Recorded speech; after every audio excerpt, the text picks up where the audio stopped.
Hi guys, welcome back to another video. If you're new here, my name is Matt L. And today we're going to be going over some fundamentals regarding inflation, specifically with the British pound. It's Wednesday, so there's going to be kind of a midweek update for you guys. So we're going to be looking specifically at GA and GN. There's two potential setups that are hitting, but first I want to go over what happened overnight, at least overnight my time, Eastern Standard. So we had the year-over-year inflation rate data come out from the UK, high impact news. And so as you can see, what was the previous, actually I need to refresh this so we get the actual. Let's see, GBP inflation rate, yes, okay, so here we are. So the previous was 3.1%, the consensus, so the expectation was in at 3.9%, and it came in higher than expected at 4.2%. So it's ain't a better than expected result, but that's kind of very subjective. If you're anybody buying anything, a higher inflation rate, not so positive. So I want to talk about how this is going to impact the market. So we had this news come out at 2 a.m. Eastern Standard Time, so New York time. And what happened overnight was we started to see a strong increase in the pound across all pairs. So far today, it is the strongest pair. So we see GA is up 0.67, GN 0.24, GJ as well went up. So very, very interesting. So ultimately, the reason why this is happening is because now the market needs to, they have no choice, the market needs to start pricing in rate hikes sooner rather than later. So the Bank of England is going to come out, now the market is starting to price in that the Bank of England is going to come out with potentially a rate hike in December. So if we go over to Forex Live, if you don't use Forex Live, I highly recommend them. They're saying here the exact same thing. So it came in higher than expectations at 4.2%, the core 3.4 versus 3.1 estimate. So it was the highest inflation rate in 10 years. And it's helped push GU back towards 200 EMA. So the Bank of England is more in play for a December rate hike. So it's not guaranteed that we're going to see this rate hike in December, but it is much more likely. Why is this? If inflation gets out of hand, one of the tools that central banks can use is to increase interest rates, which will lower the money supply, the overall supply of money in the system, which should drop the inflation rate. So it's less favorable for businesses to borrow money, which should help the inflation rate. You don't want it to get too out of hand. They have different things that they can do as well. They can start tapering their quantitative easing. Obviously there's fiscal policies too, but we're really focused more on monetary policy. And so cutting or increasing interest rates is really probably the most effective tool that central banks have to kind of combat overheating inflation.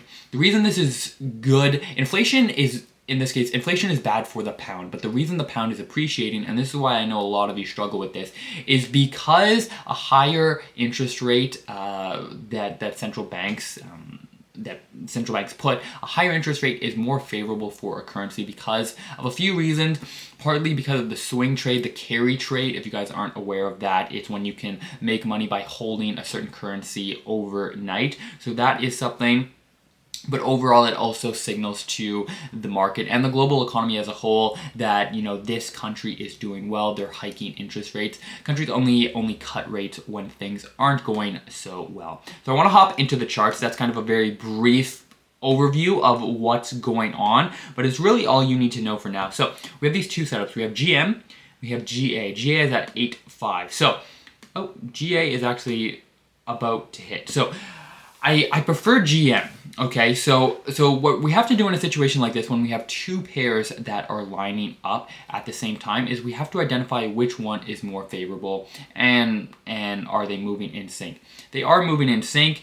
We're about to hit the 50 fib here, and on GA, this is also, I believe, 50 fib from here. Yeah, exactly. So they're lining up very, very well. The reason I don't like GA as much as GM is twofold. We have both of these moving averages that are just below. So we've been consolidating for over 2 weeks, and now the moving averages are below our zone, which is not so favorable. So really, we just have a 38 fib. Our 50 fib is a little bit higher. So for me, this makes the zone not so interesting because our zone would have to be this large and we would need a pretty large stop. So I'm much more interested in this 38. And if we clearly break through these moving averages, it's a pretty bullish sign. So I would be less likely to want to go short.